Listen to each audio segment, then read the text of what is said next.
Hi, everybody. It is officially July 16th. In the United States, it's a day past tax day. This, in some ways, is good news. And for a number of people, I shouldn't be in class. I should be going back and trying to pay last year's taxes. You know which condition you're in. In the spirit of stay at home, people have been asking about whether it's better to be online or in classrooms. In the spirit of stay at home, here we are in our own private cubicles. May there be joy in your cubicle. If there has not been joy in your cubicle, may there be joy in your cubicle for the next 2 hours.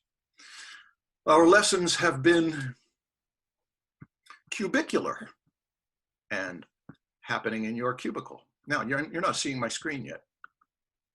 There, now you're seeing my screen. Bless you for being here in your cubicle. We are in California, South America, Russia, China, Austria, Florida, Nevada, Australia.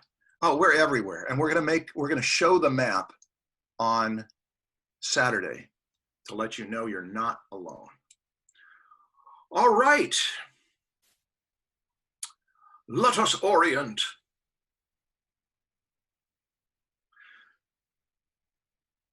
The last thing we did was thickening the figure, 3 forms and variations. Today we are going to attempt to do poses, balance, and rhythm. We're certainly going to do poses and balance. I've got a lot to talk about. I've got so much to talk about. I recommend that you have your sketchbook ready so that if you say, look, you're talking a lot. I know, that's why you're paying me. I'm going to open your eyes to some things, show you some things, but I will do as often as possible.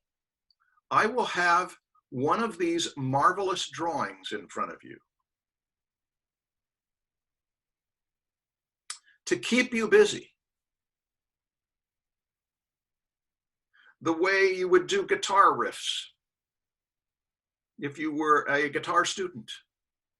And as far as drawings that I can put in front of you, I don't know what you think of this drawing. I think this is one of the most beautiful examples of a life drawing done by a teacher that I have ever seen. And I don't mean that like done by a teacher, yeah. I mean, it just happened to be done by a teacher. If he had not been a teacher, it still would be one of the most beautiful examples of a life drawing I've ever seen. But it did nothing for me in my early 20s. I couldn't see it. I could only see scruffiness. If you are young and it does grab you, what a life you will have. If it doesn't, one thing you have to look forward to is that the more you look, the more you see. This happens even if you don't gain skills, which makes art reviewers and art critics. But if you're seeking skills, these are things you can aspire toward. Now, this drawing has a lot in it. It has, as we have studied, proportion. He probably drew it from top to bottom, aware of the height of that head, aware of the halfway point there, that if that head were up there higher, then he'd have about a halfway point there at the groin. He was certainly aware of the rib cage. Oh, in fact, let me erase and show you that he was aware. Look at that peak, and look at that peak, and look at how we know that he was thinking of a shape in there, and that the axis is like that. We know that because he has told us over and over. And we know that the other shape in there is on an axis like that. But it's more than that. It's also spun with a center line over there. We know that because over here he's making a big deal of it. It's amazing also how shape, just flat shapes, can make something look credible. Her whole pelvic block seems about as convincing as anyone is likely to get with charcoal marks on paper to show a strong woman. And the final thing is form. And that was the final thing we started. I want to go back to something though. I want to go back to something we're going to take up today with the term gesture. Do you know that Bridgman's colleague, Nicolaides, would have told us not to start with the head? Nicolaides would have been more likely to have us start with a line like that. Many an animator would have you start with a line like that, and then maybe a line not that would go from, not that would go from here to here, but that would go from here to here. Why? They might do it either way, but because grounding it and then thrusting it up might be one way to do it, the other way would be to say, no, I'm going to plant that foot down that way. But you see, that doesn't determine how this figure will look exactly. It determines how the artist is feeling about the figure, which is that the figure is grounded.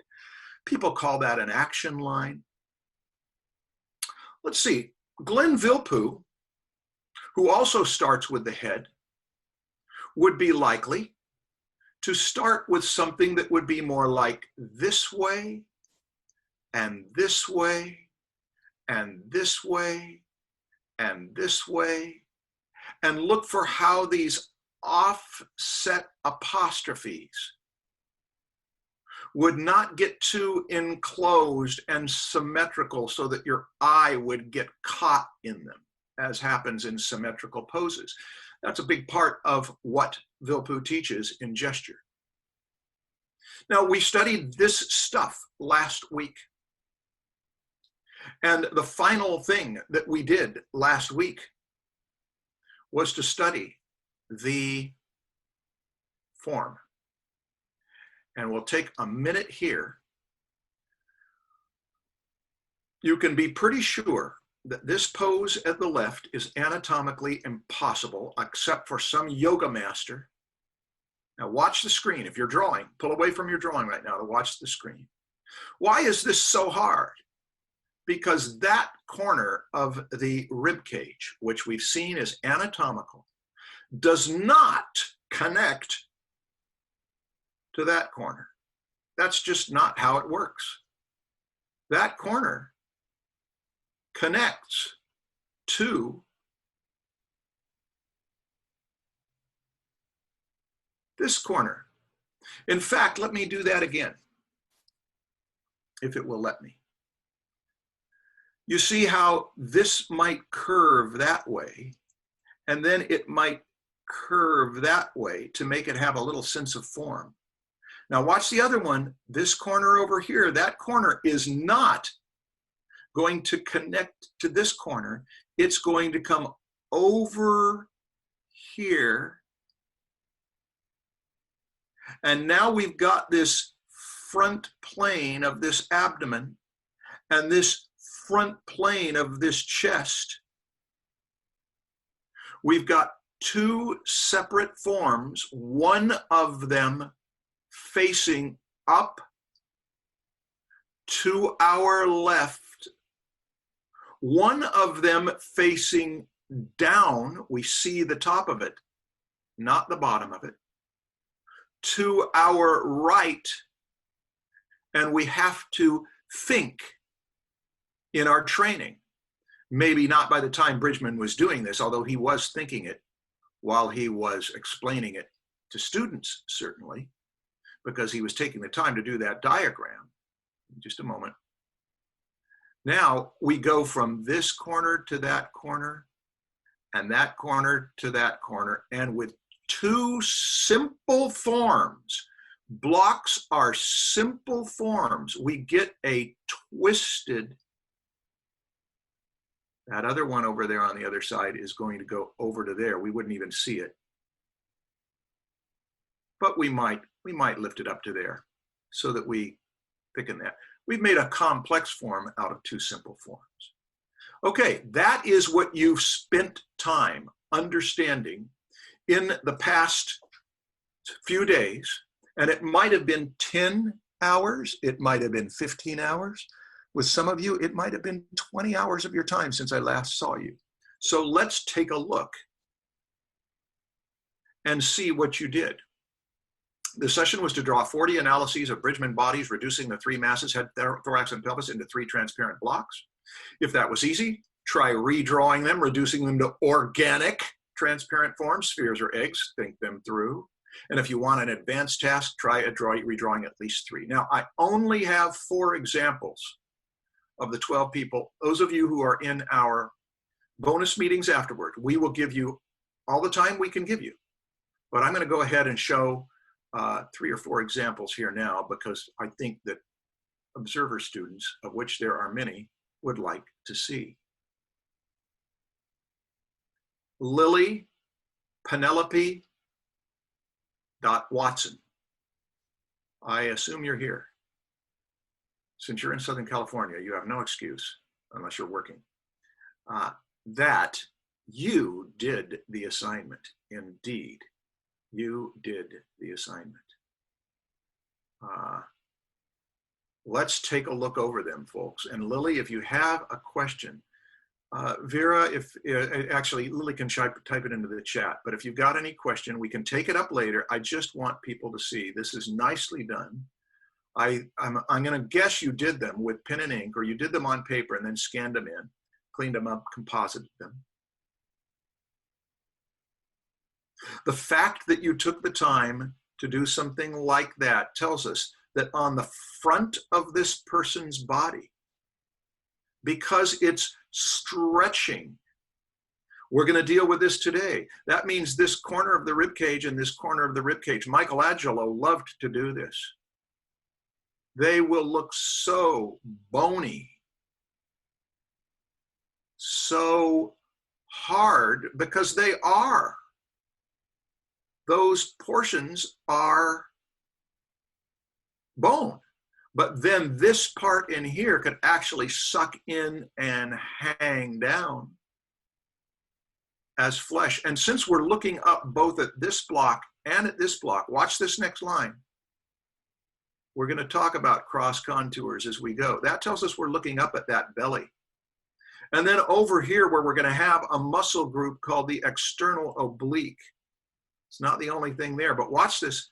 That cross contour will go around there, and then notice how it curves this way, and this red plane is facing forward, and the other red plane over there will face forward, and then it'll wrap around there. Notice how this might have an extra fold of flesh there to squash it up because it's concave on that side. That's part of why you did this.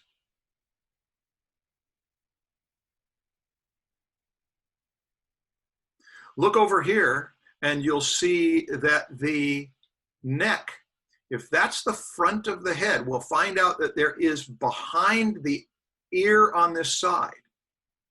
That head to that person is facing right. To us, it's facing left. To them, they're facing right.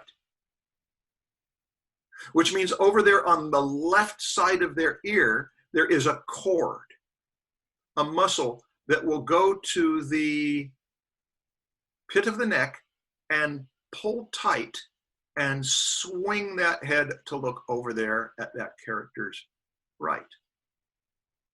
And then the other portion of that muscle will wrap around there. Now, I can't be worried about those muscles if I don't know what they're connecting from and to, which will be landmark points on bones. And even though that isn't a skull yet, at least it's a form, and it's a form that I can tell I'm looking up at. which means somewhere behind that ear over there is where that's going to go. Now, that's stretched, obviously. It's contracted, and even though it's contracted, it's spinning it around there, and we'll be able to, it's pulling itself over the stuff underneath it. What about over here? These are going to be squashed, those belly muscles, because it changes direction there. Okay, I think that's enough to show why this was done. And you did a good job, Lily, and you also took the time to start, everybody, turning what section was that? I'm going to watch the chat out of the corner of my eye. If you wrap a line like that, like an equator line around the globe, what section is that on a sphere, on any form? That is the transverse. Several people got it. What section is the one that is the center line through the nose and lips that goes over to the other side? Anyone know that one? I'll give you a hint. It would show you the side profile. That's a sagittal section. So we got one more left, and that's the one that goes down here through the ears. And that if it were to go up over the top of the head and shine, it would look like that's the coronal section. Okay, good. You took the time to go over those terms and get them in your head. And those are the three. Those are the three sections that we'll find cross contours in. All right, thank you, Lily. And there was no question from Lily? Should I look in Q&A? No, nothing in Q&A. Okay. Luca,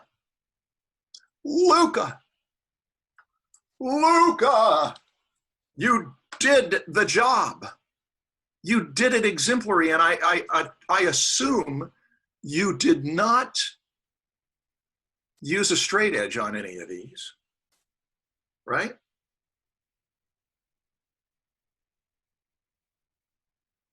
Unfortunately, yeah, unfortunately. No, yeah, good. There's something I forgot to emphasize last Saturday that came up in Tuesday night's Beasts class. Students trying to work out the anatomy of their fantastic animals. And one of them had just been in my animal drawing class and learned to be very meticulous about the machinery and did an understudy of the bones that showed specific planes and divisions of the pelvis in an animal that's going to be sitting down with its legs in front of us where we wouldn't even see the pelvis. And I recognized what a bad influence this meticulous machinery, analytical machinery. Let me show you what I mean. It's the stuff that we are going to be doing here, body as machine and bones as muscles. It's really valuable. However, it's valuable as a student to get familiar with the fact that it's happening. There is no need in drawing a figure or a fantastic beast to do every plane of the hidden bones, but to do simply enough to know that there would be a bump there and there would be muscles spreading out around and one that aims toward it. And if those two bumps of bone, watch my hands if you can see them, those two bumps of bone come together, they're going to pinch flesh. And if they spread apart, they're going to stretch flesh. And that, again, over here, look at how that is going to be stretching away from there. And this is going to be pinching down into there. Luca, this is more than enough to explain pretty much all you need to know about the basics of big figure form.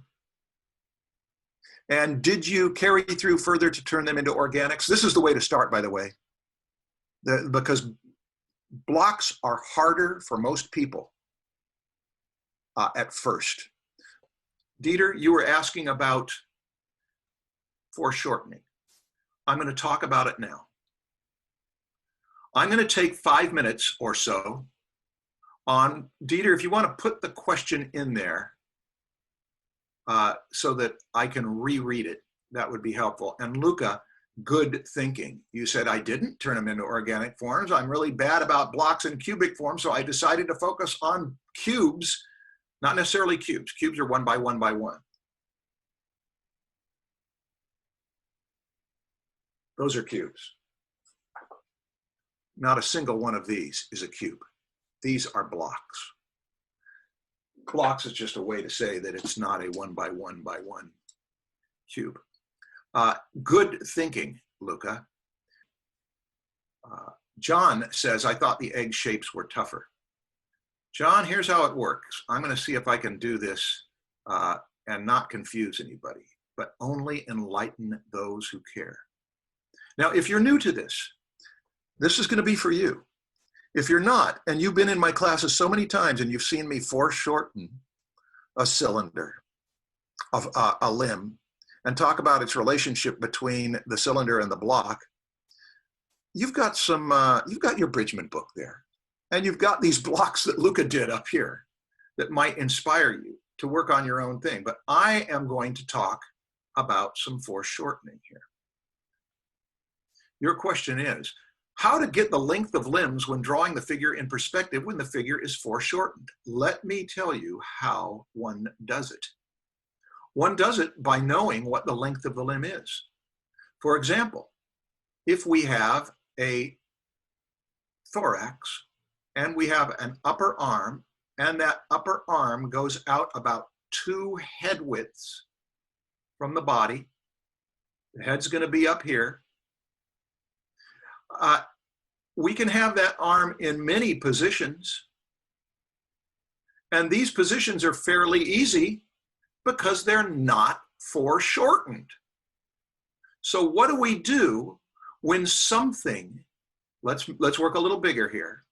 Let's treat the bone as the simplest thing we can. Let's say that represents an upper arm. What about when that comes directly toward us? Well, if we were to see the end of a cylinder, we would see that it would look like that. My goodness, you can't even tell it's a cylinder. That's right, it could be all sorts of things. And ortho tells us that ortho means straight on, and it tells us this is how long it really is. Now watch what I do. I'm going to put a rubber band on there that from the side looks just like that. And if I were to draw, let's draw this, I'll go really light with my line, and I'm going to draw it several times to make this point. Let's do any one of these shapes is going to be a foreshortened arm. That's going to be the hardest one because that one's so barely foreshortened. Now I'm going to thicken up my line a little bit, and we're going to do what we did the other day, but with a difference. It's very easy to say that this end is closer to me than that end and wrap a rubber band like that, because that rubber band, which should be a circle in perspective, will help me to know that this end is closer. But that looks too long for an arm coming toward me with an opening like that. So I might say that if that arm as a block is coming toward me, I might want to make it a little bit shorter than that. And that's now starting to be credible as a block. What about this one? What if this end were shorter or closer to me? I could do this thing very easy to just wrap a rubber band around it. That gets me started. And then find a corner, snap these rubber bands tight, and I've got a form that is more coming toward me now. That's closer to a circle than it was. Let's do this one that I said was going to be hard because it's so long. It's barely coming toward us, just that little sliver over there. So the rubber band will just be barely curved like that, and we'll see an end something like that. And if we're looking down on it, what's on the screen? Now we have got the potential for a block that is quite non-foreshortened. The closer it gets to one end coming toward us, Dieter, when you're just working with a sausage, the more open the ellipse, the more curved the rubber band, and the shorter the form. Now, I hope that made sense. There is a way to do it. Did we talk about the use of a thick pencil in front of you to do this? Sarah, you're asking, how do you decide if you need to cut the ends off or not? By eye? Yes. Can you imagine if in figure drawing, if you were to get out your T-square and triangle and do a plan projection from an ortho and then figure out, I'll go from here to here and then project all these lines. How would you ever do a figure drawing? But by practicing, you start to see that something looks too open. Now, here is a way to train your eye, or here's a way to cheat. Let's just cheat. Look at this. Actually, let me stop sharing screen for a moment.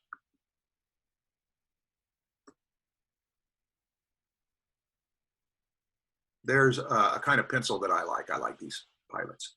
And if I'm holding this thing, let's get it so you can see it, right up to myself, level with my eye, this will have horizontal lines across it. You could put little rubber bands around there. And if you tip it toward yourself, look at what will happen if that eraser is a nice flat eraser. You'll start to see the top of it. Eventually, it will come right toward you and become a circle. And and look, you can't see the length of the pencil now. And the opposite will happen in the other direction, that if you tip it away from you, it will start to disappear around to the other side. And that is a way to sit in front of a model if you're working from a model, or look at a photograph and hold your pen in the position that will make that clear. Did that make sense, Sarah? What we're trying to do is point toward the reality that a human limb and a human body are three-dimensional entities. And they're complex three-dimensional entities. Let's go back to sharing screen. They are complex three-dimensional entities, and because they are complex, we must, in order to draw them with control, in order to be able to tip them around, we must simplify. You cannot look at a hand like that and then suddenly turn it around in these different positions if you're thinking about every detail. And yet your subconscious mind does it every night when you dream. You do incredible imagining of that. But that's the quote we started this term with, this month with, which is that the subconscious mind must take care of a great deal. Therefore, learning to draw means acquainting the subconscious mind with a good deal while we draw, while we learn, and then the subconscious can take over. Okay, I hope that helped. Vera Golosova raised hand. Yes, Vera. How to get the length of limbs when drawing? Oh, let me show you. Dieter, here's another trick. This is a second trick, and then we're going to have to move on. Dieter, here is a way that you can find in Bern Hogarth's book that can be useful, and many other teachers have shown it also. And that is, can you, if you are trying to draw a limb, let's say you're trying to draw a foreshortened leg. I can't draw a foreshortened leg. Yeah, but I could draw a leg from the side, and I could pretend like it's like I'm going to be over here at the right, looking this way, and I could run a line.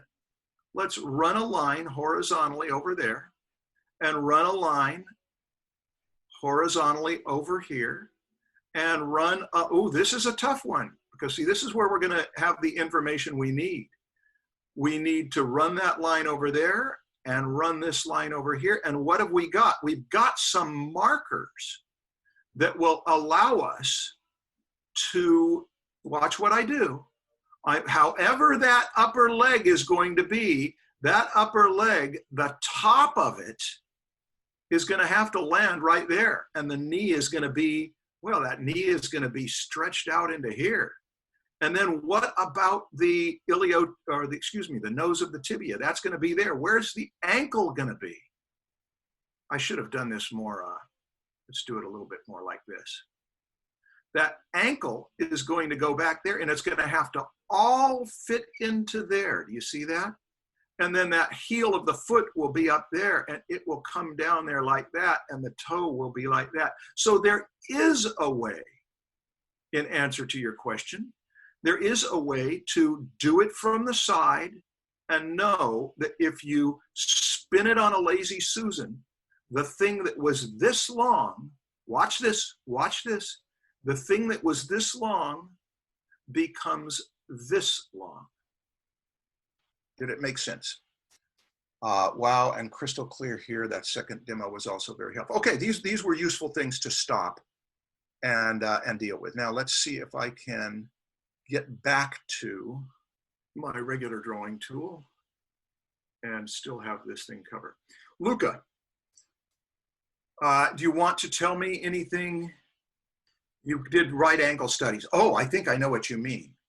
I think that this is from one view, and then if you were to walk around that person from the back, is that what we're looking at?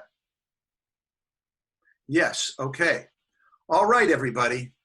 Did any of, I wonder how many of you tried right angle studies. The first time we ever did a right angle study in a classroom, it included my mentor and colleague who knew this stuff. And when you do it from a live model in a room where you're close to the stage and perspective affects how their feet are on the ground and the foot that's closer to you is lower in the ground plane, and then you try to imagine how that's going to be in 90 degrees. I don't know that I'm going to take much time with it now because I think I would do it clunkily, but I may, let me make a note that we would take time to do a 90-degree study tomorrow as a demo. But let me tell you, if you want to try it, if you are working on it, there are a couple of tricks. One is the slow motion analytical way, which is that you say the chest compared to a vertical line, the chest is angled back. So that means whichever position I'm in, if I'm behind the thing, if I'm behind that body, the chest will be angled back. The head is angled down. So if I'm behind that body, let me quickly show you what I mean when I say behind that body. That person's going to be in a position like this, say, where they're not facing toward us. That head is angled down from a vertical line. And since we're in front of it, we see the top of it. But since we're behind it, we would not see the top of it. We'd see a little bit underneath it, like so. And those hips are angled back in the opposite way of the chest. And so I'm going to have them in a position like this. I'm in front of them looking down on them. I'm behind them looking up at those hips. So look what I do. I make a little cylinder like that, and then I try to turn it into something box-like. And that will let me know that I'm going to look up at those hindquarters. And then all the other stuff. This, because it's compressed, will pinch. This, because it's extended, will stretch. But the first thing is to simply name whether something's looking up or down, and then a little further. If this is the front of their face, that's one thing. If this is the front of their face, that's another thing. And we could say the front of their face is looking to their right. The head is angled down and they're looking to their right, which means they aren't looking that way. They may be looking that way. I think they're looking that way. Well, that means we're going to do something different than what I did here. We're going to look up at that head and we're going to have them slightly looking. That is, one ear will be there, the other ear will be there, the back of the head will be there, and their nose will be over there, and they'll be looking that way. This is by naming aspect. That's the long position of anything, how something's tipped. And direction, or it's technically called yaw. Hey, I am going to spend a couple minutes here because we didn't do this last week and we ran out of time. Pitch, yaw, and roll. Do any of you know what that means? If you do, you can just brag in there. I know what it means. You know it if you fly airplanes. I'm going to clear my drawings and start over. Pitch is when you have a cylinder lying on the ground with a vertical line going through it, and when it faces toward you, or it faces to your left, or extremely to your left, or to your right. And I know I'm doing these roughly, but you can see, even though I'm doing them roughly, I can kind of see through there where they're coming through. That comes from doing a lot of slow motion stuff. And the way, I'm sorry, that's not pitch, that's yaw. That's yaw. That is, yaw is spinning on the y-axis. Y. Okay.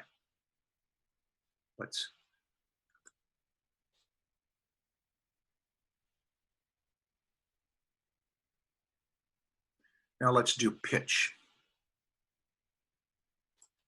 Pitch is spinning on X. Here's what that means. That if you have a width line, let me undo that. If you've got a cylinder in a position like this, and you've got a spool that goes, a center that goes through there like that, things might face up. They might go away from us a little bit like that. They may come toward us like this. They may aim down. They may aim straight down. They can be in all sorts of positions as they go in the sagittal plane, movement in the sagittal plane. The sagittal section or the sagittal plane. Spinning on Y is on the in the transverse plane. We got one more to go. What is it? It's that if we were to take this right here and say, I now want to make things go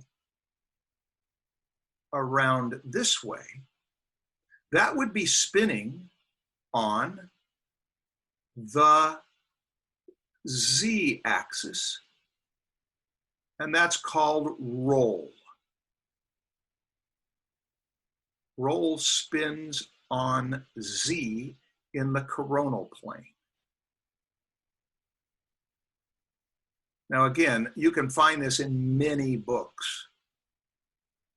If you are a 3D animator, if you're any kind of animator, you already know about this stuff because it's just so, you can hardly do 3D animation. I can't imagine you doing 3D animation and actually moving things around with having to have dealt with those terms. But it's a different thing to draw this and to be able to say about every one of these cylinders that it is slightly coming toward me or starting to go away from me. Those are the three kinds of movement. Now, why did I go on this aside? I'm going to move on in just a moment because I know that that was quite a long aside. I hope it was useful to you. Why? Why would we deal with airplane controls? Why would we deal with remote controls for movement in a bridgman boot camp? Because this is one of the ways you figure out how to do a 90-degree study, by naming the position of this, that it is pitched down, that it is yawed to the left, and even by a certain number of degrees. And it also may be tipped. It may be, the head may be, watch this, if that's the front view, that head may be tipped to the side this way, or tipped to the other side that way, and that change of aspect side to side, as well as front to back, and then spun left to right, to take the time in a 90-degree angle study and relate these all to a perfect vertical. That's one way to do it. Another is to swap out your X and Z lines. Brendan, you did the work and you misspelled Bridgman's name. I was so impressed with you for a few moments there. I'm going to forgive you, but third time, punishments. Okay, this is to show you, folks. This is to show you that people around the world, along with you, are doing this. Phoenix, this is quite incredible. And this is not with a 3D program. It is digital. I assume it's with Photoshop, or you do something else. Each column corresponds to the topmost drawing, rotating the angle, then tilting down and up. Although plenty boxes came out distorted or changed shape between drawings, I feel that I got a far better sense of what looks right by the end. Phoenix, you did it. This was work, and this wide angle lens stuff is great. Now, you mentioned the proportions. The proportions go weird. I want to give you permission about proportions. This is going to sound a little lackadaisical for a boot camp, but we know that a head is not proportioned that way. A head is quite proportioned this way. We know that this one is too squat and this one is too flattened. However, you at least worked out these line systems, and that is rehearsing one of the things that Robert Beverly Hale made such a big deal out of. It's rehearsing one of those things, that every form has its own horizon line, as people keep asking about, its own vanishing points, as people could ask. Even though you're not really putting that vanishing point in there, you're just saying, I'm looking down at that head and I see the top. There it is. I'm looking up at this head and I see the bottom. There it is. That's, instead of putting a horizon line in there, that does it. And I see this side of that and I can put a line on there, and look, I've got a three-planed thing like a box. Okay, enough about form. I'm going to pause for a moment. That was what we studied on Saturday. And then I turned you loose and you spent 3 to 4 days working on it, and the fruits of your work are in front of us. I hope it was encouraging. Even if you didn't do them, to see how all of these examples are so impressive. My brain is trying hard to decipher it. Sarah, if it takes a long time, it's doable. And if you get the idea, I've got to know it like Scott Robertson knows cutaways of machines. You don't need to know it that well. But you do need to know it well enough to give some thickness to the form. If you spend time practicing that as a separate discipline, how can you not get it? Okay, Q&A's got a bunch of them waiting. Let's see, how to get the length of the limbs. Big question. Lucas and Bridgman's exaggeration. And in the finished drawing, this exaggeration is not so evident. It does not look strange in the figure. Something to pursue, or how do we know how far we can get when constructing and bending? You know how far you can get, Nino. You know how far you can get when constructing and bending by constructing and bending and seeing how far you can get. I could not tell you, Nino, here's how far you can get. 124%. We've done tests that say 126 to 127 is overkill. I can't tell you that. It happens by pouring in, getting on the playground and getting some bruises and scrapes, except it should be less painful by experimenting around. That's how you find, what did Bridgman point us toward? Independent and better ideas. Katerina, the best way to practice pitch, yaw, and roll is to do those little diagrams like I explained there. A cylinder this way, that's on the y-axis. Let me stop sharing so you can see. A cylinder this way, that's on the y-axis. Try drawing it and putting little things in it that are pointing each way. A cylinder this way, that's on the x-axis. It pitches forward. And try putting little spikes in it that go around. And a cylinder this way that goes that way. And you have to give it, you can't make it completely foreshortened, or it's just a shape mechanism. And that's advanced.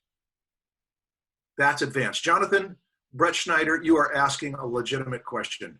When are we going to talk about pose, balance, and rhythm? Jonathan Brett Schneider,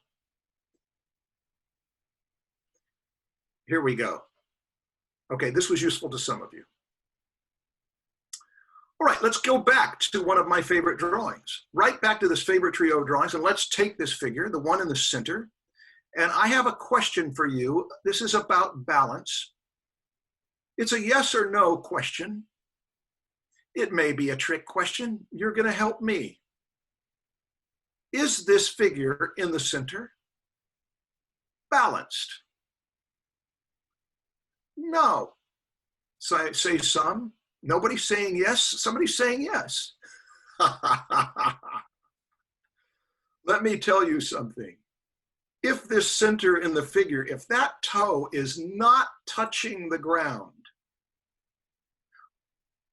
and it isn't going to attempt to touch the ground and maybe push down a little bit, what will happen with this figure if they are not going to touch that toe to the ground? Tell me.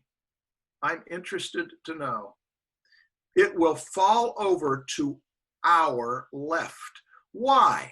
Because we've got a leg over here under this pivot point. We've got an arm presumably stuck out there. We've got this arm, instead of throwing out that way to counterbalance it.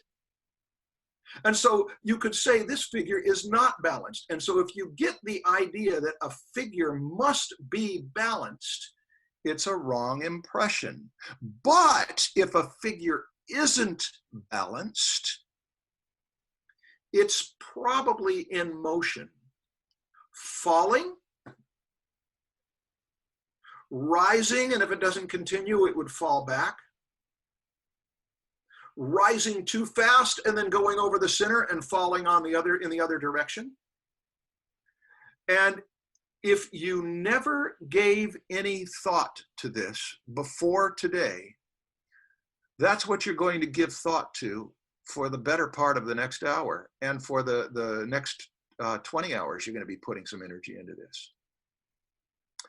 If you haven't given this thought about figures, you have given it plenty of feeling.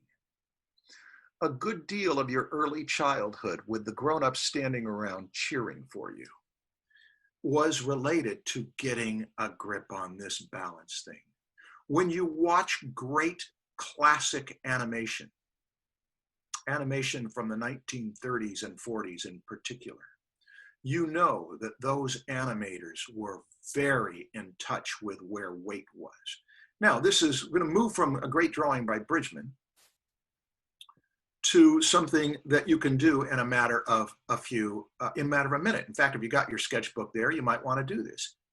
You know by now how to put a mark at the top and put a mark at the bottom and find the halfway point and get an egg in there and get a pelvis in there and find these halfway down and get a head in there. And this guy moved his head a little to his left, a little to our right, but he's essentially standing there still. If he were to take this arm, his right arm, and throw it over to the right, let's say he throws it over to the right like this, what other thing might happen? As you draw it, you may be able to feel it out. I can tell you, if you were to stand up and physically do it, you do it. It's a survival thing. He'd throw his right foot out. My goodness, that happens instinctively. And when it happens on a real human, on a real 1.5-year-old, well, maybe on a 1.5-year-old, I'm wrong. On a grown-up, it is not thought through. I have thrown my right arm to my left. Therefore, I will throw my right leg to my back. It doesn't go on. It goes on in your subconscious. Could you imagine being a draftsperson of such skill that when you drew an arm that extended one way, you would know to put this way to keep balance? If you do get to that level, that's valuable to have. And that's part of what you work on right now and through the day. Is that the only possibility? What if he were to throw his arm even further out? Is there another thing he might do? We're looking at all the options for what a human body can do in keeping from falling over. Well, he could go on one leg, yes.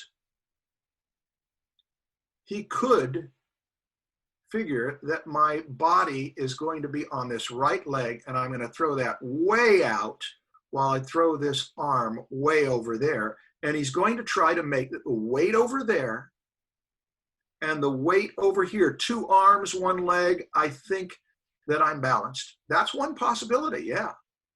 But I'm trying to get you to think of more than one possibility. It could just more extreme. If you stand up and stretch your right, okay, watch this. You could do this. Now, if you are working this out on paper, the options might not occur to you. But tonight, you'll want to get on your feet and strike some of these poses in Bridgman's book or any of the other resources you have. And you may want to see what it feels like. And here's a hint about doing this. If I stayed in this position long, what would start to hurt? If I stayed in this position long, what would drive me crazy? Pose. Poses evolved in art. I've never made a study of Egyptian poses. Robert Beverly Hale has referred to them. I've heard people talk about how they chose the most characteristic position to be able to quickly recognize it, and they put them together without any concern for anatomical verisimilitude, where it looks like it's really a figure. It was more icons, like you design letter forms to make them easily read. But when you get to Greek sculpture, and I'm talking archaic period, I'm talking 2,600 years ago, they did sculptures of figures, a lot of male figures. I think they were called kouros, K-O-U-R-O-S, or kuroi for plural.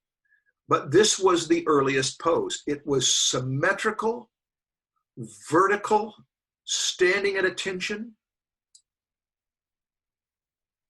Why would they choose a pose like that? It's strong. It says, here I stand as a pillar. if you bring these feet out like this, that makes it stronger left to right. I can be not knocked out left to right. If you put one of those feet back and the other one forward, it says it's going to be hard to knock me over from behind. But they weren't thinking that way yet. It took time. The principle of balance often comes from pain too. And even if these statues topple over, they're not going to hurt. But there was another thing that happened. So strong, so steady, so strong and so steady and so strong and so steady that at some point, if you're feeling their feelings, you'll start to feel, can't I just shift my weight here a bit and do this? You know this happens when you stand at long lines at Disneyland. You cannot stand at attention. You'll shift to one side and shift to another. Now, it also feels more natural. It feels like somebody we know when we're hanging around, talking or playing. It's like when you do gesture drawings of people that are standing in line. They shift their positions. Yeah.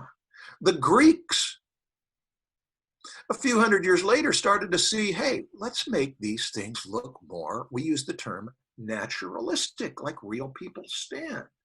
Now what have we got? We have got weight on the model's left leg.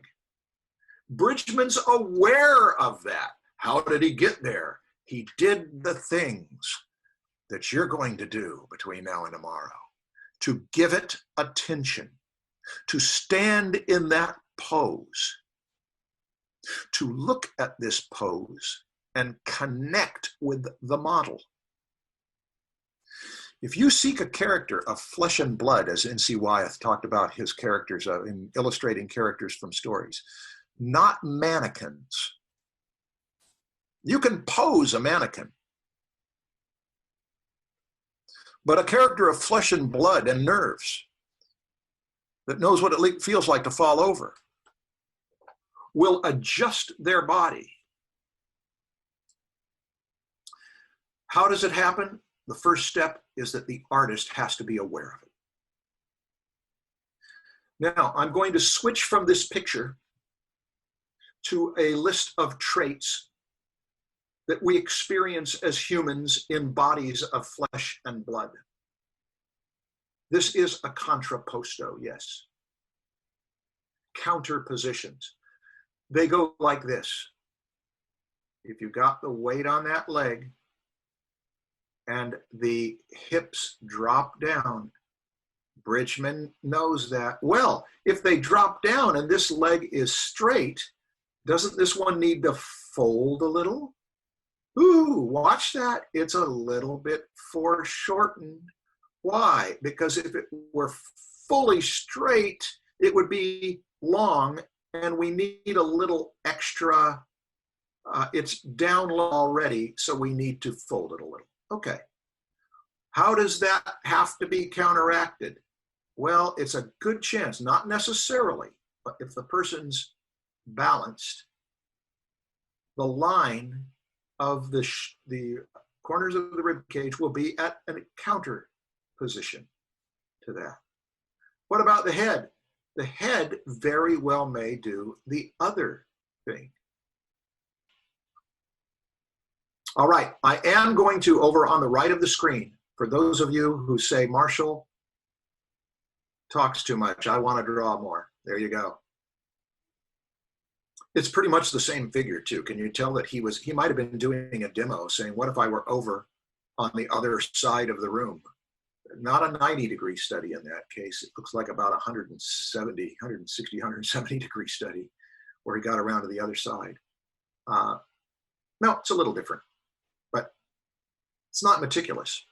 He's thinking of the boxes, not drawing them. Now, we're back to this issue of what bodies experience. Here's the first thing, physical forces, and the first physical force we've talked about is gravity. I'm going to take 2 minutes to talk about gravity. Weight. It's such a big deal. I didn't used to think it was that much of a big deal until I got older. Lots of kids don't give gravity much thought because they climb all over things, but they have falls. And they find out that gravity is a big deal. And one little aside here. I know of a guy who took a class in outer space, the phenomena of being an astronaut in outer space. One of the things they found out is that no matter what exercise equipment you give these people who spend months or a year in outer space, there is no exercise that will overcome what we need. Our bodies are in this state meant to be on Earth, where gravity pulls us down. And if it doesn't, there's something missing, that if we are going to rise, we on this planet must rise against gravity. Apparently that is more valuable than we are aware of in any moment. But this is the hour, and this is the next 20 hours to give it some thought, because it has everything to do with pose. What, are there other forces? Yes, there's another force that is exactly like gravity, except that it doesn't pull down. What other force might an artist? Frazetta certainly uses it. Comic book artists use it. Filmmakers use it. It's wind. If you're underwater, water currents. Someone pulling or pushing. Actually, someone pulling would be more like gravity. Emergings, eruptions, magnetism. There's all sorts of physical magnetism that doesn't affect human bodies unless you're in an MRI machine and you've got some implant. If you've heard those stories, they're terrible to hear. Instead of gravity pulling down, wind makes a difference. Frazetta uses it. Oh gosh, all sorts of illustrators use it. How do they use it? They draw a character and they have them perhaps struggling to go forward. And the wind may be whipping their hair this way, and their clothing may be going that way. So it's like gravity, but it's not pulling down. What's another physical force? Pressure. Well, what's that mean? Anything that tugs, anything that pinches, anything that, let's divide it into the two parts that Bridgman and Nicolaides and animators and all sorts of artists have said. Glenn Vilppu pointed this out when I was first starting to watch his videos back in the 90s with Ken Matson. And he made a big deal of it right from the beginning, and I never paid any attention to it for 20 years. And then I started to find out that if you say that part compresses and harden those lines and put extra flesh in there, and that part stretches, that is a force, a physical force. Bridgman makes an accordion. You've seen it in the book. He puts a rib cage like that and a pelvis like that, and he says, there's the side where the extra parts of the accordion pinch in, and here's the part where they stretch out. That's another set of physical forces that affects pose. Here's a big one: motion. Now, Bridgman books, 1920 through 1940-ish. In one of the early ones, he writes this: the continuous slow motion picture has given us a new appreciation of rhythm in all visible movement. In pictures of pole vault or steeplechase, we actually may follow with the eye the movement of every muscle and note its harmonious relationship to in relation to the entire action of the man or the horse. Now I'm ahead. I jumped ahead to rhythm, and we're going to extend rhythm into tomorrow's session. Rhythm's a big deal. Rhythm can be confusing when you read it in these books, because he is talking about more than one kind of rhythm. Balance can be confusing because he is talking about more than one kind of balance. I will clarify the balance thing in the next half hour, and I will maybe clarify the rhythm thing. But we have to, this is why you're taking a class in Bridgman's book. On the first day, when I was explaining how confused I was when he said that this part was round, do you remember how he said it? Don't look round. What he meant is that in cross section, the transverse section of that is fairly round. The transverse section of the knee is fairly square, and the transverse section of the lower leg is quite triangular. But he never said that in the description. He just said the thigh is round, the knee is square, and the lower leg is triangular. We're going to have the same problem with these words of rhythm and balance. I will deal with it, but I'm jumping ahead to rhythm here. Watch this. What is this slow motion picture? Well, remember, film was new in the early 20th century. In the late 19th century, look at those dates. Thomas Akins in the United States was doing these experiments with athletes and film. And as primitive as that seems to you by today's comparisons with color photography and full 4K video on your smartphone, can you imagine how incredible that was to people then to document human motion? This is a guy throwing a punch. This is Edward Muybridge. I'm going to tell you about him. I mean, the photographer is Edward Muybridge. I'll get back to this one.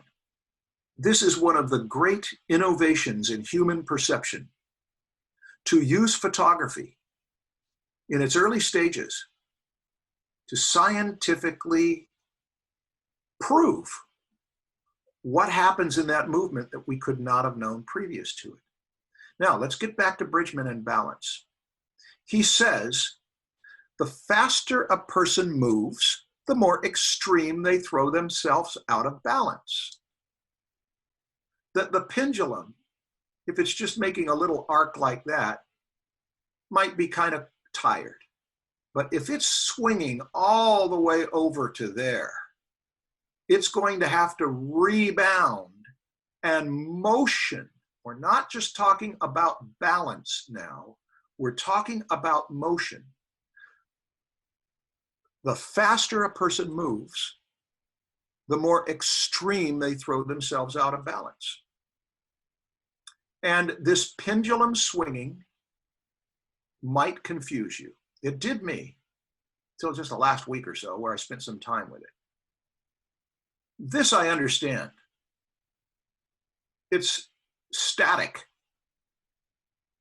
He's not moving. This, when I see an angle like this, it makes me say, how come I don't see an angle like that? But the reason why is that this guy has his pivot point, fulcrum is down on the ground. This has it above. So this is swinging over to the right, and this is swinging over to the right. Okay, I get it now.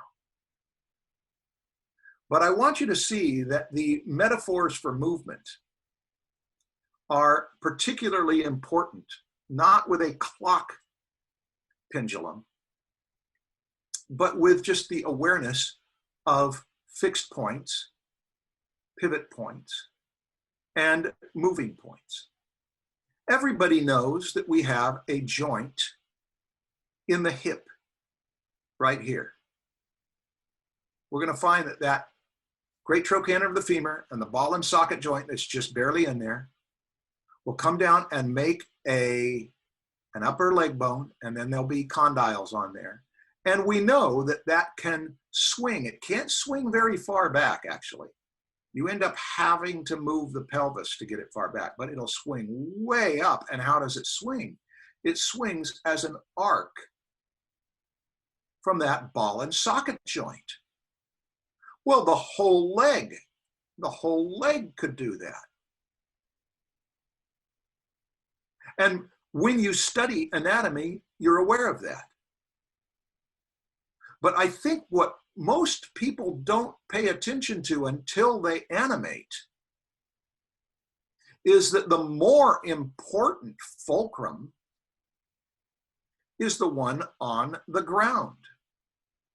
Because this foot, when it's locked to the ground, is truly on the ground, stuck. And so that foot has been there since it planted itself down. And now watch this. And it has arced over to a position like that to where it can't stand it anymore. And then it's going to swing this foot forward to land over there, lift this one up, and go back and forth like that.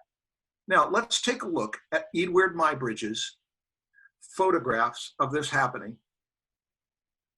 You see, this guy's leg will swing from the perfect side view. It would make almost a perfect circle. It will swing from that pivot point. But watch what happens when he swings this leg forward and makes it touch the ground and it contacts the ground. And then we will have this hip make an arc. It will get higher and lower around that pivot point. The upside down pendulum that is part of movement. The metaphor for this guy, for this foot, is like a spoke in a wheel, right? That's on the ground. That was on the ground. It will be on the ground later. And it just sort of goes like the four legs of a horse, which look like a spoke in a wheel. Now, of course, this is going to move. It's going to swing from that pivot point over on the other side, but it's not going to go in a circle because a knee bends. And so you'll probably bring it more like in a French curve over to where it needs to be. Now, I know I'm spending a lot of time in this course on explaining something that animators take for granted. If you're an animator, I'm sorry to have taken you back to step one. But it relates to your homework. The guy at our left, what can we deduce about this? You know, we have to assume that he is in motion and not just standing in a power pose. You see, this could be a power pose, not moving, just letting you know that he's strong. But granted that he is moving, and we're assuming he's moving forward, what's he going to have to do? Well, this leg's going to stay on the ground. That's planted, which means we know that that's going to make an arc that way. What else is going to have to happen? If he's moving forward, this is trailing behind. Boy, that's the baggage. That's the caboose. We've got to lift it up, and we've got to swing it forward. And these double arcs that happen when animators draw, they actually draw out the arcs. And tomorrow, not today's, but tomorrow's project for Saturday will be to do some of Kimon Nicolaides' potential poses, where you take a pose and then you say, what could happen next from that? And there's nothing that's going to make it easier for you than someone who's in motion, because this guy doesn't want to fall down on his head. It hurts. So he's going to have an impulse to pull some muscles in that hip and swing that leg over.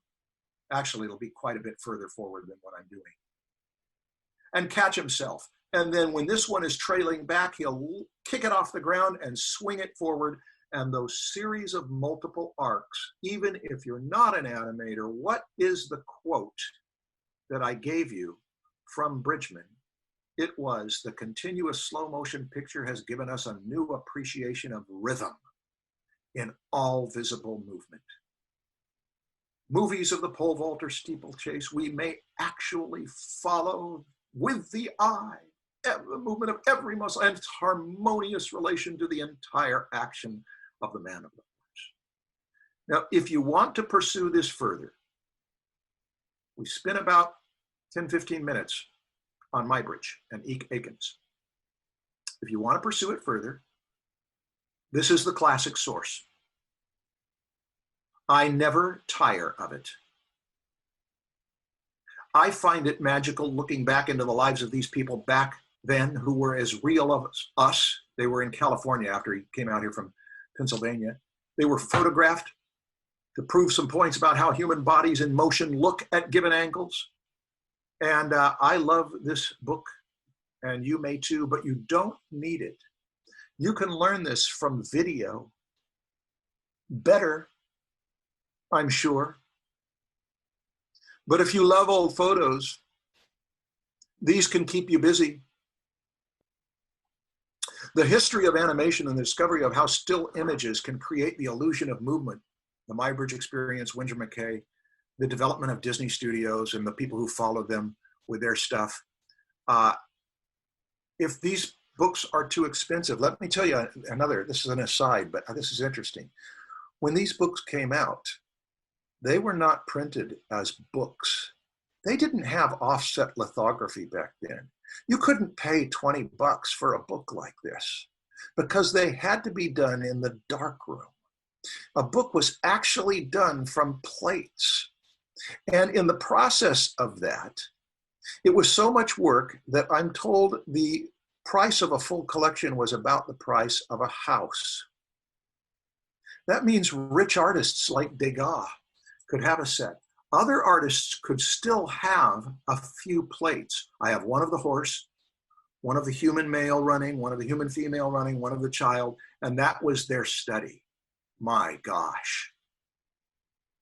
Well, Dover reprinted 60 of their best, and then later came out with them as the CD-ROM version.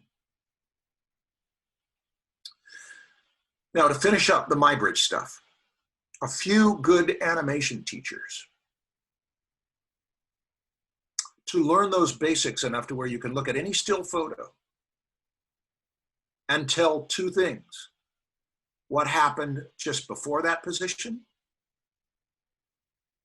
and what happened either after or could have happened after. And then you're going to get at what George Bridgman gets at in his 2 paragraphs on balance. He only has 2 paragraphs in the whole collection of books, 2 paragraphs on balance. You will get at that with some lessons from animators, which they did not have access to in 1920. Let's finish it this way. People move by throwing themselves out of balance and catching themselves. Pivoting, repeating the procedure. Artists who notice these lines can bring rhythm to their drawing. They can make a drawing look nice by comparison to an artist who does not even sense that that rhythm is there. Now, that was a long time on motion, but it was in response to Bridgman. I'm going to make another point about motion, and I'm going to go faster. What did the animators give us? One thing they gave us is the awareness of drag and follow through.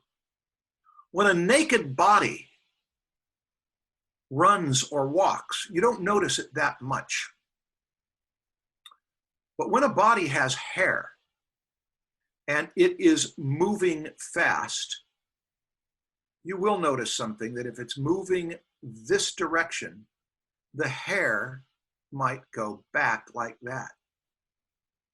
It may have been starting like this with the hair straight down, but when it moves forward, hair and drapery and beads of sweat will not be able to move as fast as the primary form. That's useful for animators. That's useful for any artists. What's follow through? Follow through is that if somebody is running and they suddenly stop. That is, their body suddenly stops as they put their foot out, and they're going to stop. That hair will keep going, and those beads of sweat will keep going, and those sleeves and that clothing will continue to go forward.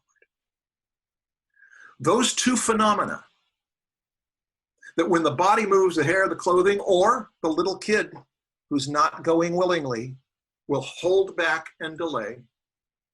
The opposite is that we move, we stop too fast, the cherries go flying. Sometimes when a thing stops, the movable stuff on it, like sweat beads and the fruit you're carrying, keep going. Now, when you look at comic book artists, speed lines are graphic depictions of drag. They don't have to be accurate, but aren't they exciting? And when you are looking at even those old photographs, let me ask you, without looking at the numbers, which I don't even think you can see the numbers anyway, I didn't necessarily put these in left to right first. Which of these two drawings comes first? This one or this one? There's a way to know. Is she moving the can forward or back? Ah, she went from here to here, and we know this because the spray of the water drags. Woo! We have got something that a child may be able to figure it out. Grown-ups sometimes don't, because they're saying, gosh, what year was that photograph taken? They didn't work on film back then? They worked on glass plates? Oh, it's black and white. Huh, I'm supposed to learn anatomy. There's a vertical line in there somewhere. You could, and tomorrow and into Saturday, you may look at something like this and say, that might be a perfectly still moment. What a dangerous, but you see, if that was thrusting, that if there were streamers on it, they'd go like that. But if he were pulling back in the opposite direction, if he was to pull back that way, then it might leave some things there. That's actually amazingly, apparently a still picture. If Muybridge were to tug on this guy's hand so that he has to lean forward, and then he'd have to put more pressure there to keep from falling over, and then maybe throw that leg out there to keep from falling over. That would be one set of dynamics. Dynamics are how things change. But if he, the stronger man, and by the way, the guy on the right is Muybridge, if this guy were to pull on Muybridge's hand, can you see how hard it would be, since Muybridge is standing with these legs together? He's apparently not an athlete. Well, he was pretty athletic, but he also seems a little sheepish about this guy. He's in a position where it'd be easy to pull him over. And the first thing he'd do is throw that leg out to counterbalance, maybe throw that arm out to counterbalance it. Ah, interesting thing. Sarah said, oh, I was looking at legs, didn't even think of the water. Sarah, that strong man, this guy, he's throwing a punch. I have a GIF of it. I call it a GIF, but I'm told they're called GIFs. It's a trip to see it in motion. Let me see if I can. Let me see if I can share it with. Oh, okay. You can see this. Watch this. He threw that punch, and now he pulls it back. And if we go the other way, that's the end of his cycle. You have to pay close attention to this. If you loop it backward, it looks wrong because it is wrong. This is very sophisticated.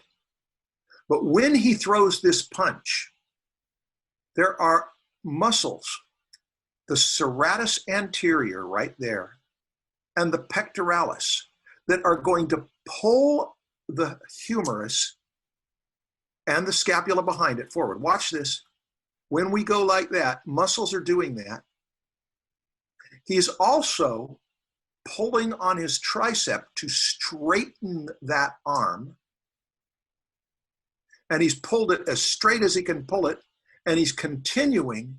Look at how that shoulder blade has gone around there. It's being pulled by muscles we can't see. And then it makes contact. And then when he wants to pull it back, he's going to use the latissimus dorsi and that one underneath there, the teres major. This is the stuff physical therapists know. Watch this. He's going to use that to pull it back. But if you were to go in the backward direction, even though he has no clothing on him, that would make it, if he had drapery on him, it would be really obvious that it was running backward. But watch the screen. You can tell it was run backward. How can you tell it was run backward? The wrong muscles are pulling, and the rhythm of the arc of his arm. It doesn't make sense. It looks nice, but it doesn't make sense. That makes sense. This doesn't make sense. And how would you know that? Well, I could tell, but I could tell on a subconscious level. But that's part of why I'm in here, eager to be studying Bridgman along with you, is that Bridgman emphasizes this, to know what the figure is doing. And we're an hour and a half in. I'm going to segue to something else in a moment. If there's any last minute comments. Yeah, he throws his punch with the advantage of gravity. He's aiming like that. And then when he pulls back, he's not that concerned with the gravity because all he's being is pulling him back. And so it wouldn't make sense to punch it. Wow, that is sophisticated motion analysis, observation that will make you sensitive to your characters. All right, let's go back to what we're doing. We are noticing weight. We are noticing wind. We are noticing drag and follow through, and all of these things are the physical world of forces that an artist can use to make it feel like a physical world of forces in there. But how can an artist use these things if an artist hasn't spent a good deal of hours and maybe a few months noticing those things consciously, so that later the subconscious mind can take them over? Here is a whole other category, an internal physical force that we experience because we have bodies, and it's a thing we all know in the real world, and it's emotion. Your posture this week and the way that you moved was affected by things going on in your feelings. Everyone's body reflects how they feel, or don't,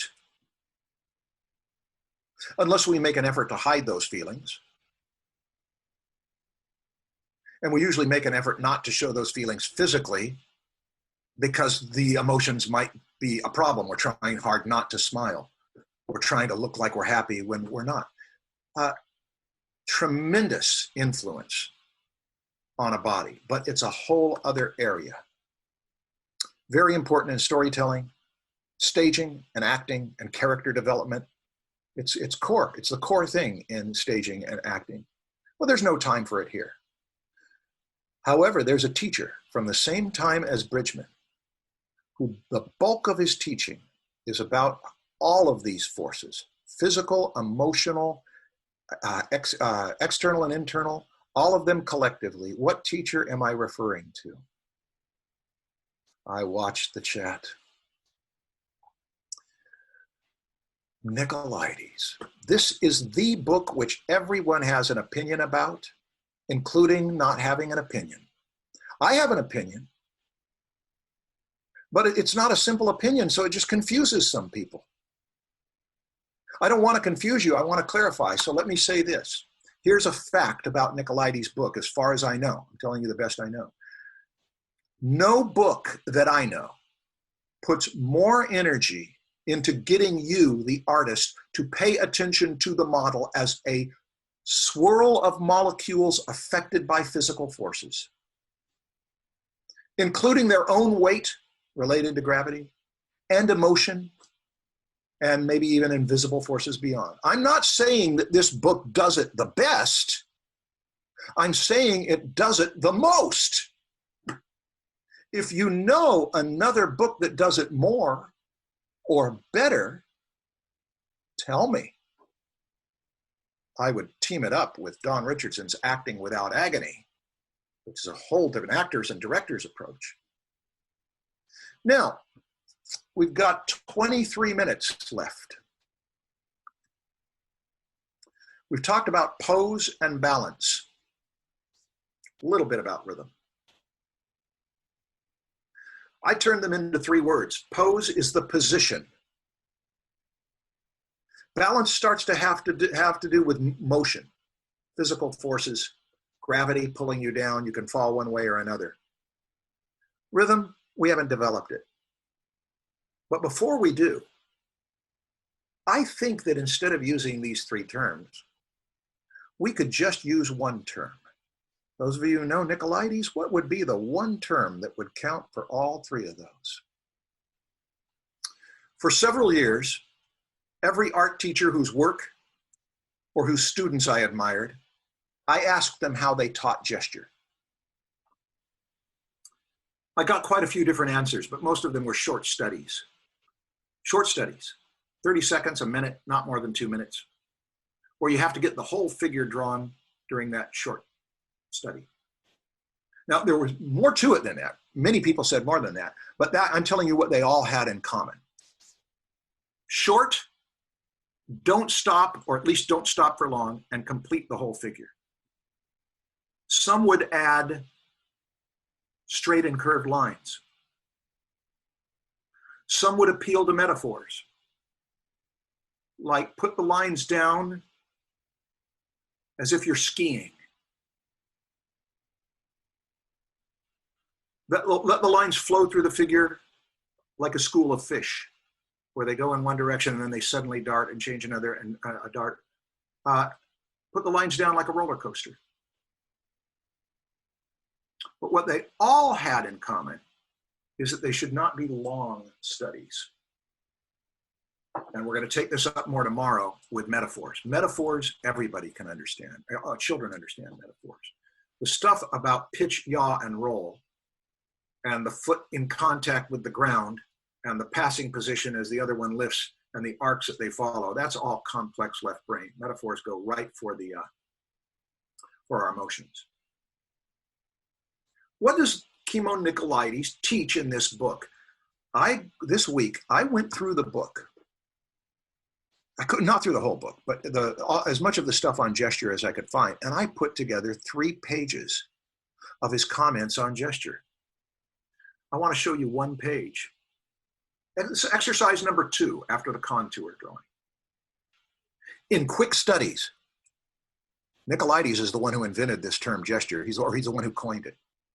In quick studies, you will consider the function of action, life, or expression. Wow, those are big abstract terms. I call it gesture. In the first 5 seconds, you should put something down that indicates every part of the body in the pose. Gosh, 5 seconds, that's hard. Remind yourself of this once in a while by limiting a group of gesture studies to 5 or 10 seconds each. Really? Yeah, I'm trying to remind you. If it's going to be gestural, you don't want to think it too much through. As the pencil roams, it will sometimes strike the edge of the form, but more often it will travel through the center of forms, and often it will run outside the figure, even out of the paper altogether. Do not hinder it. Let it move at will.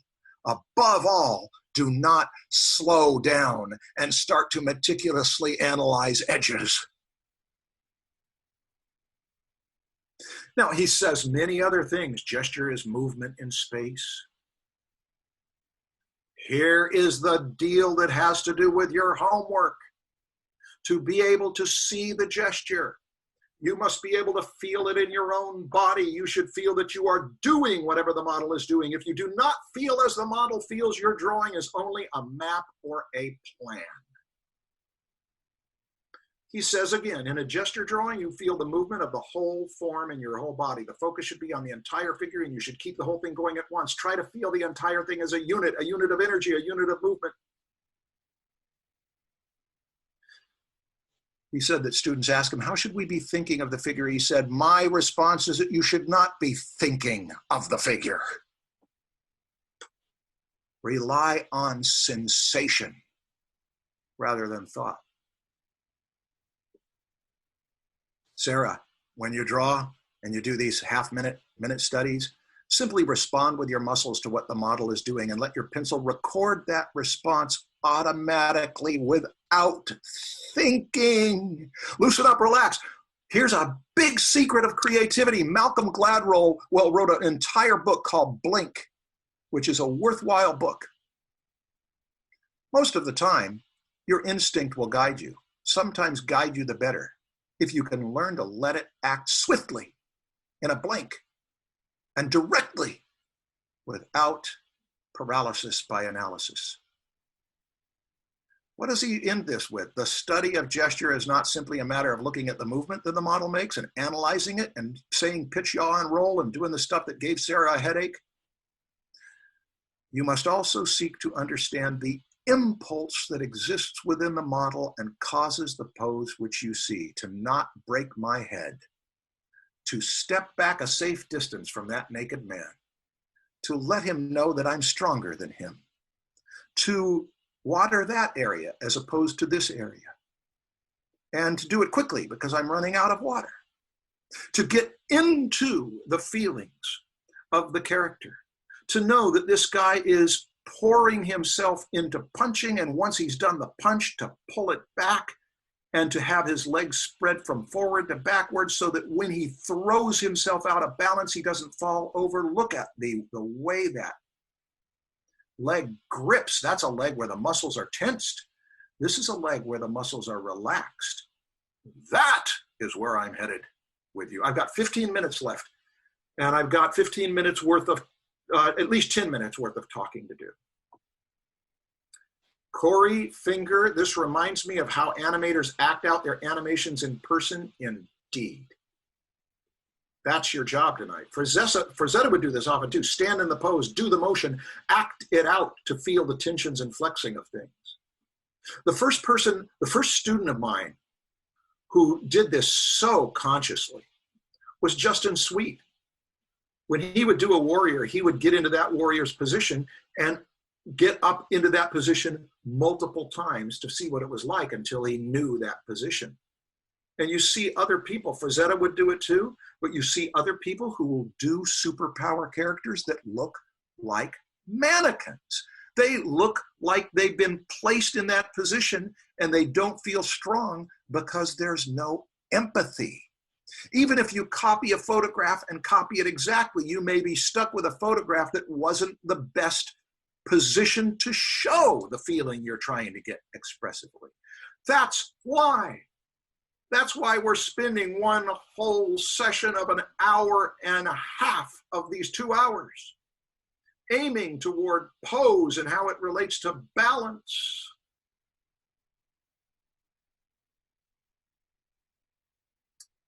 Now, I want to give you a little hint why people get confused.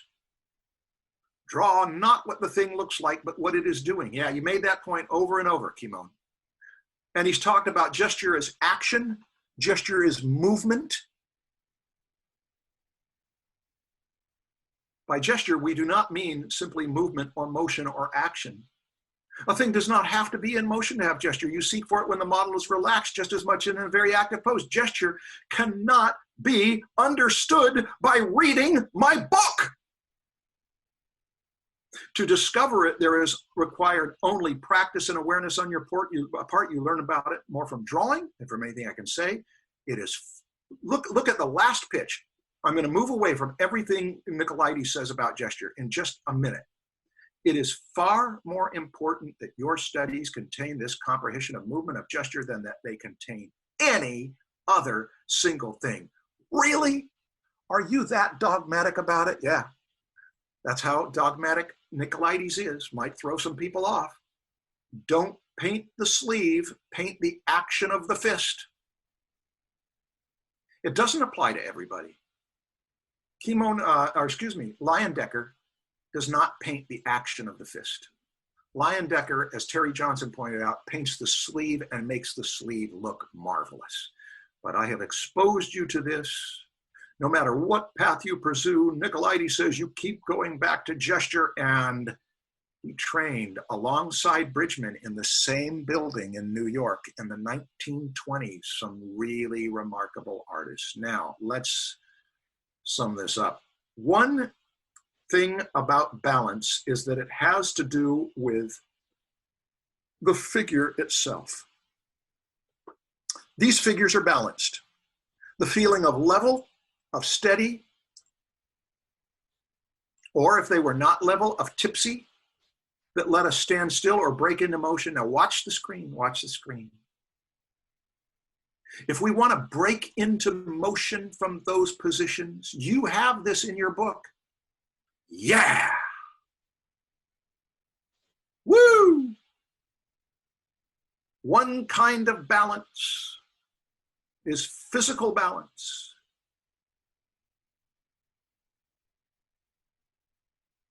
The balance the figure feels. And look at the tools that he's using.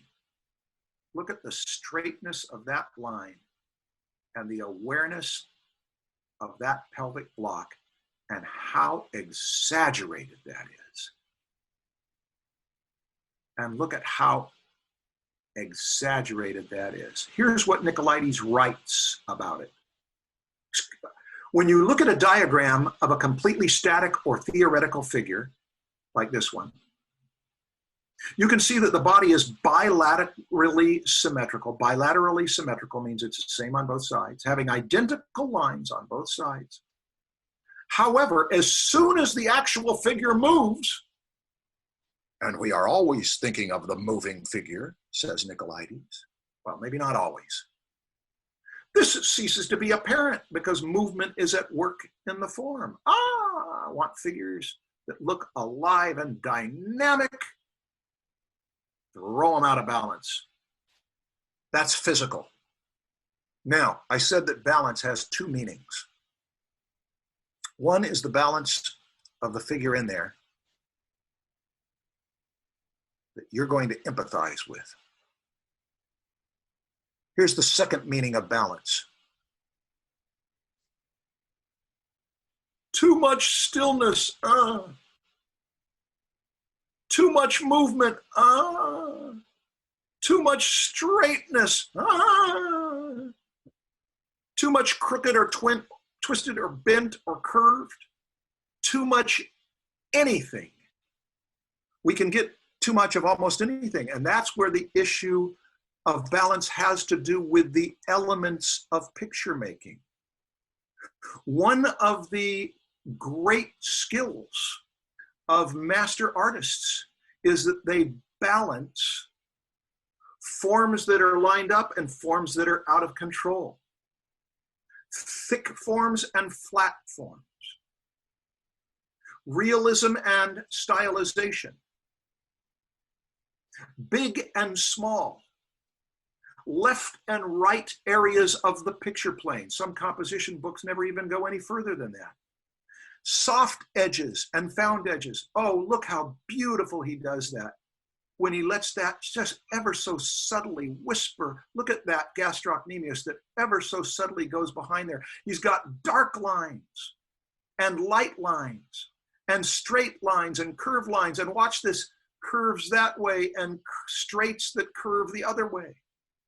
This is a completely different kind of balance from what the figure is feeling. The figure does not know that the artist is making lines that curve one way or another. And it is these abstract artistic elements, lines and angles and straights and curves, these opposites that an artist balances.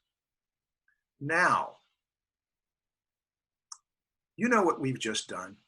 You know what I've done. I've strayed away from Bridgman's book to talk about Nicolaides and my bridge, but you know what has happened? For a class about Bridgman, we came a long way from balance, but we didn't. We just demonstrated it subconsciously because balance is so fundamental to life that we see that when we have a book that is, how shall we describe it? mostly drawings and really difficult text. And over here, it's almost all words. The drawings in Nicolaides' book, many of them are counterproductive. And they're both teaching around the same time, and they're both teaching in the same place. And for the mid-20th century record, the big public record at least, of the Art Students League training for everyone previous to Robert Beverly Hale, these two teachers balance each other out. And if you want to throw a third person into there, put Muybridge into there. I think that is one of the most beautiful photographs I have ever seen in my life. To think that that was 140 some years ago. And there's plenty more where that came from. Rhythm. The continuous slow motion picture has given us a new appreciation of rhythm in all its visible movement. Well, tomorrow we're going to talk more about rhythm. I'm going to try to finish in 5, 6, 7 minutes here. We're going to talk about the difference between this way and that way and this way and the back and forthness. We're going to talk, we're talking right now about the this way and that way and this way and that way and this way and that way, the back and forthness that creates rhythm. Not just of the curves, but of the opens and closed. How could I ever draw and remember all of those things? One way would be to look at video and watch it one frame at a time. We have those tools. They couldn't put it in QuickTime and look at it one frame at a time, but gosh, they studied it. They may have gotten more out of their primitive tools than many of us get out of our great tools. And the lessons that animators will give you of the way this cat's bodies are great examples for how things change and the arcs. Richard Williams shows that. If you were to just take Chemo Nicolaides and say, you figure this guy's hatchet is going to come down there fast, and if there were moisture on it, it would splat out there below. To look at some of these drawings or any in your collection that you like. And that will have to do with weight and motion. As you study anatomy, you'll start to see that there will be specific muscles that will contract and relax to give you those motions. And one last lesson that will have to do with your project. This is from Nicolaides' book. One last lesson. Exercise 45, contrasting lines. As a matter of pure exercise, draw a straight line to represent some contour on one side of the model. Then attached to that, make a curved line.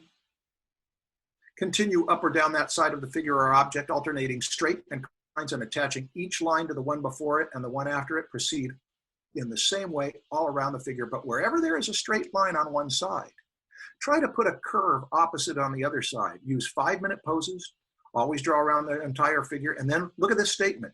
These drawings will probably look like charts. Didn't he tell us earlier that if we don't empathize with the model and feel what the model is feeling, all we're going to have is a map? Now he's saying, make a map of where it's straight and curved. It's a whole different kind of balance. It's a whole different kind of alternation. It's graphic. Look what he says will happen.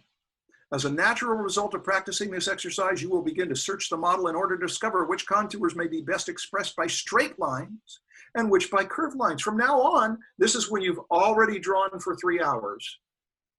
From now on, you do not have to make the straight follow the curve and the curve the straight. You will use each when it seems most suitable. However,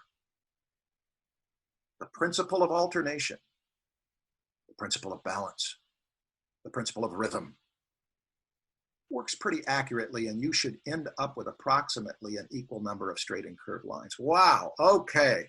That was from Kimmo Nicolaides, the book that people have opinions about. And when we go to Bridgman, we have pictures to work from. And if you go through these and choose your favorite and do what you will do with them, and just do impulse drawings for the fun of it, just have a ball. Look at how this is about bodies in motion, and this, look at that quote from Bridgman. The feeling of balance must be recorded in the flow or sweep of a drawing's continuity or rhythm. We'll take this up. We've got to finish in a couple minutes here. We're going to take this up tomorrow of straight and curved and backward curve. Okay, let's go to your project. Kimmo Nicolaides, this book was written to be used. It is not meant simply to be read any more than you would sit down to read through an arithmetic book without any attempt to work out the problems it describes. Here is my set of exercises for you. I'm going to have to go about 5 minutes over time. Session 5 project, that's for this next meeting tomorrow. Strike the pose, analyze. Choose a pose that you like. From your photographs, from your Bridgman collection, choose a dozen. Choose a pose. Strike the pose. Here's a little game you can play with your friend.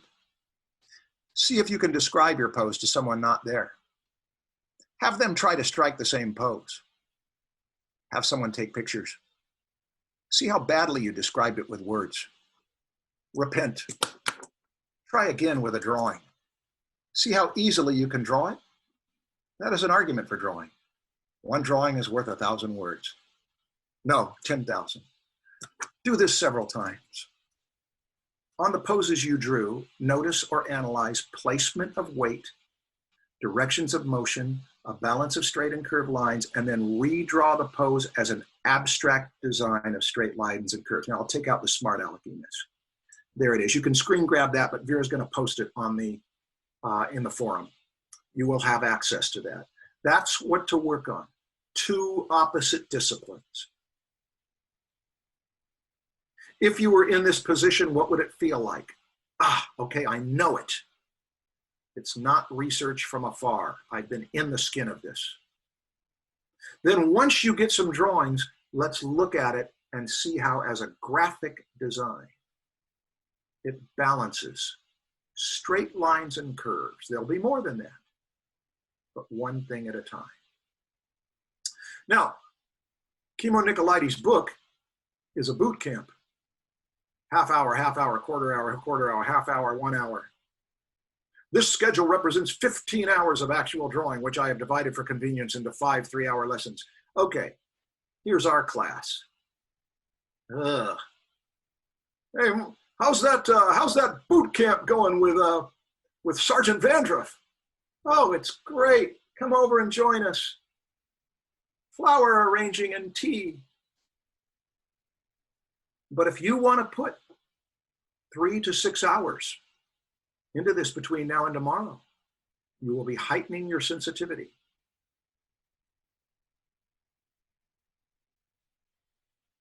Let's quickly look at the Q&A and see if any of these are one. Can someone may pose with them before you end? Yes. Maximilian, those terms can be defined by different people and you can have debates about it. Pose is position. Balance is not too far one way, not too far the other way. And so it starts to relate to motion. Rhythm has to do with when things move. If you were to photograph them, they've got a rhythm to them, a bounce, a flow, a jerkiness. And rhythm and balance also apply to the arrangement on your page of your drawing, which is a whole other set of problems than the model is thinking about. Gesture is Kimmo Nicolaides' complex term that the reason people debate it is because it's got several facets to it. I'm trying to show you, I think that his term gesture sums them all up. Finished. Next session. That was poses, balance, and a little on rhythm.